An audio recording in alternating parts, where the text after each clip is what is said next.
हाल ही के कुछ सालों में आपको एक वर्ड बहुत सुनने में आया होगा जो कि है क्रिप्टो करेंसी। अब ये क्रिप्टो करेंसी है क्या? चलिए इसका पता लगाने के लिए समय में थोड़ा पीछे चलते हैं और पता करते हैं ये क्रिप्टो करेंसी है क्या। सबसे पहले जब हमारे पास लेन देन के लिए कुछ नहीं होता था तो हम यूज़ करते थे बार्टर सिस्टम का।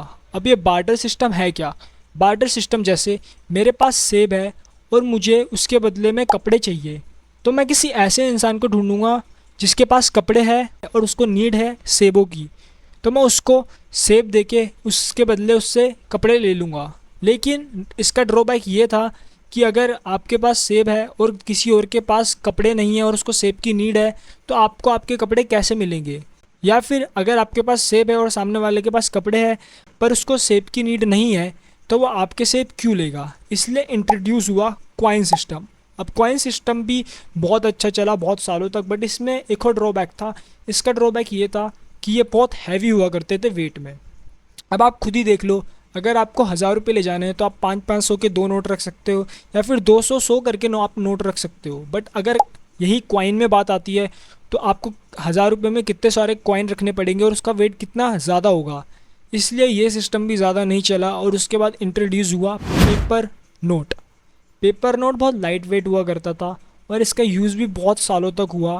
बट इसके बाद लोगों को इसमें भी ड्रॉबैक दिखने लग गया, जो कि था अगर आपको 15, 20, 30, 40, 50 हज़ार ले जाने पड़े तो आप उसको कैरी करना बहुत मुश्किल होता था।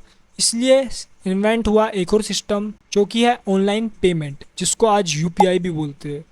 यूपीआई के लॉन्च होने के बाद ये बहुत ज़्यादा चला और लोगों को इसके बाद अपने पास पैसे रखने की ज़रूरत ही नहीं पड़ी। हर जगह क्यूआर थे, क्यूआर स्कैन करके आप किसी को भी इजीली पेमेंट कर सकते थे। बट इसी के साथ साथ एक और चीज़ लॉन्च हुई जो कि था क्रिप्टो करेंसी। अब ये क्रिप्टो करेंसी लॉन्च तो हुई, क्रिप्टो करेंसी करेंसीज की तरह यूज़ होती है। कितनी अमेजिंग बात है ना, आप इसको करेंसीज की तरह यूज़ कर सकते हो। अब देखो शेयर्स में ऐसा होता है कि अगर आपको कोई सामान चाहिए, लाइक आपको एक बाइक चाहिए और वो 1 लाख की है, और आपके पास किसी XYZ कंपनी के शेयर्स है जिनकी वैल्यू 1 लाख ही है, तो आपको अपने डीमैट अकाउंट में जाके वो शेयर्स को सेल करना पड़ता था। उसके बाद जो आपकी अमाउंट आती थी उस अमाउंट को आपको अपने बैंक में ट्रांसफ़र करने के बाद आपको जो भी इस बाइक लेनी है 1 लाख रुपए की, आप उस बाइक को परचेज़ कर सकते थे। बट क्रिप्टो में ऐसा नहीं है। अगर आपके पास क्रिप्टो करेंसी है 1 लाख की, तो आप डायरेक्ट वो ट्रांसफ़र कर सकते हो। अगर उस जगह पर क्रिप्टो एक्सेप्टेड है तो ये डायरेक्ट आप उससे क्रिप्टो में ट्रांजैक्शन करके वहाँ से बाइक ले सकते हो। हालांकि ये बहुत जगह अभी एक्सेप्टेड नहीं है, बट मोस्टली जगह पर एक्सेप्टेड हो चुका है। और धीरे धीरे जैसे जैसे ये एक्सेप्टेड होता जा रहा है, लोगों के बीच लोग इसे एक्सेप्ट करते जा रहे हैं, वैसे वैसे इसकी वैल्यू बढ़ती जा रही है।